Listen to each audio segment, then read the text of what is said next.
राजा परीक्षित ने कलयुग को रहने के लिए 4 स्थान दिए हैं। कौन कौन से स्थान दिए? द्यूतम, पानम, स्त्रियः सूना, यत्रा धर्मस् चतुर्विधा।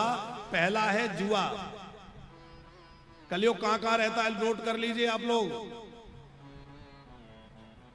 यदि आप चाहते हैं कि हमारे घर में कलयुग ना घुसे, कलयुग का मतलब है कलह, लड़ाई झगड़ा। घर में कलयुग आएगा तो लड़ाई होगी, झगड़ा होगा।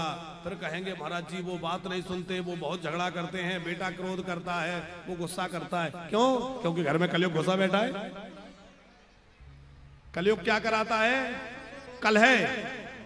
वो कहां रहता है? 4 जगह पर। पहला जुआ, दूसरा शराब, तीसरा हिंसा और चौथा व्यभिचार। जहां जुआ खेला जाता है वहां कलयुग आके बैठ जाता है। यदि आप चाहते हैं कि हमारे घर में कलयुग ना घुसे तो कभी जुए का काम मत करना साहब, जुआ सट्टा मत खेलना, नहीं तो कलयुग आके घर में बैठ जाएगा। दूसरी बात शराब। कलयुग कहां रहता है? शराब में। कोई कह रहा था शराब में 3 अक्षर हैं, सा रा व है, तो क्या कह रहे? सा से सताती है, रा से रुलाती है और बा से बर्बाद करती है, वो शराब है। सा से सताती है, रा से रुलाती है और बा से बर्बाद कर देती है। तो भैया ऐसी चीज को क्यों गले लगाना जिससे हमारा घर बर्बाद हो जाए, हमारे बच्चे पढ़ लिख ना पाए, घर का सामान बिक जाए, लोगों की गालियां खाएं, लोग हमें बुरी नजरों से देखें, अरे ये तो शराबी है? घर में कलयुग घुस जाए। क्या क्या चीज से बचना है? जुआ, शराब, हिंसा। लोग कहते महाराज जी हम थोड़ी कुछ काटते पीटते किसी को मारते नहीं है, हम तो बाजार से बना बनाया ले आते हैं। अरे भले आदमी, तुम भले ही बकरे को मुर्गे को नहीं मार रहे हो, पर घर में ला रहे हो तो कोई तो मार रहा है। किसी ने मारा तब तो आया। किसके लिए मारा? हमारे लिए मारा कि नहीं? पाप किसको लगेगा? जो उसका उपभोग कर रहा है उसी को दोष लगेगा कि नहीं? भयंकर अपराध लगता है। घर में कलयुग घुस जाएगा।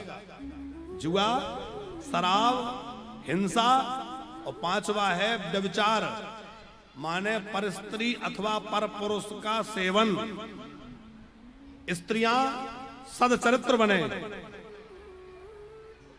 अपने पति के अतिरिक्त किसी की ओर कुदृष्टि ना हो, और पुरुष एक नारी व्रत धर्म लेकर के और सदाचारी बने, समाज में सदाचार की प्रतिष्ठा हो, तभी एक अच्छे समाज का निर्माण हो सकता है। हम लोग राम जी की कथा सुन रहे हैं। राम जी कैसे पता है? जब रावण को राम जी ने मार दिया तो मंदोदरी देखने आई कि राम में ऐसा क्या है जो मेरे पति को मार दिया, क्या विशेषता है उनमें, मैं देखूं तो सही। रावण को मारने के बाद एक शिला पर राम जी बैठे थे, कुछ चिंता मग्न, कुछ विचार कर रहे थे। पीछे से मंदोदरी आई तो मंदोदरी की परछाई राम जी पर पड़ी। राम जी एकदम सहम के उठ के खड़े हो गए। पूछा आप कौन हैं? परिचय दिया, मैं मंदोदरी। क्यों आई हो? बोले ये देखने आई थी कि आप में क्या विशेषता है। राम जी ने कहा मैं क्या करूं? बोले मुझे पुत्र मिल गया। क्या? बोले एक मेरा पति है जो तुम्हारी स्त्री को जबरदस्ती उठा के हरण करके ले आया, और एक तुम हो जो पराई नारी की परछाई भी ऊपर आई तो सहम के दूर भाग गए। तो जो पराई नारी की परछाई से भी दूर रहता है वही राम का आदर्श हो सकता है, वही राम जैसा हो सकता है साहब। और वही रावण जैसे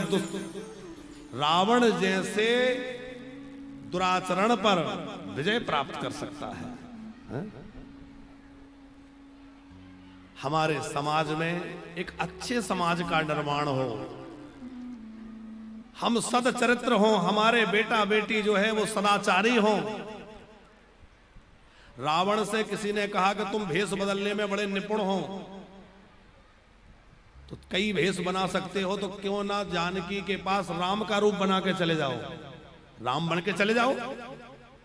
तुम्हें लगता है जानकी मुझे देखती नहीं है, मुझसे बात नहीं करती, अरे राम का रूप बना के चले जाओ, वो देखेगी। रावण ने कहा मैंने कई बार राम का रूप बनाने की कोशिश की, पर जब जब मैंने राम का रूप बनाया तब तब मुझे अपनी पत्नी के अलावा दुनिया की हर नारी में माता नजर आने लग जाती है। जब जब मैं राम का रूप बनाता हूं हर नारी मुझे मां की तरह दिखाई देती है। वो राम का आदर्श है साहब। हम राम की कथा सुन रहे हैं और हम विचार करें, हम राम की कथा कहने सुनने वाले हैं, भाई से भाई झगड़ा करें, हम भाई के साथ अन्याय करें, अत्याचार करें और हम लोग भरत चरित्र सुने, सफल होगा? हम लोग राम कथा सुन रहे हैं और मित्र के साथ घात करें। राम जी ने अपने मित्र सुग्रीव के लिए जब सुना कि जब राम जी ने सुग्रीव को अपना मित्र बना लिया, तो जब तक सुग्रीव का दुख दूर नहीं कर दिया, उसको राजगद्दी पे नहीं बिठा दिया, तब तक जानकी के विरह का दुख भी भूल गए। भूले कि नहीं? पहले सुग्रीव को राजगद्दी पे बिठाया। इसका मतलब क्या है? मित्र का दुख यदि थोड़ा सा भी है तो उसको बहुत बड़ा समझे और मित्र के दुख में खड़ा हो जाए। हम लोग मित्र से कपट कर रहे हैं, हम लोग मित्रों के साथ छलावा कर रहे हैं।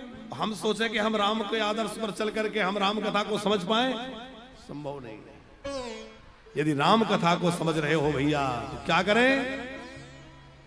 बोले राम कथा सुनना हमारा तभी सार्थक होगा जब हम एक अच्छे मित्र बने, अच्छे पति बने, अच्छा भाई बने, राम जैसा बेटा बने, हैं? तभी तो राम कथा सुनना सार्थक है।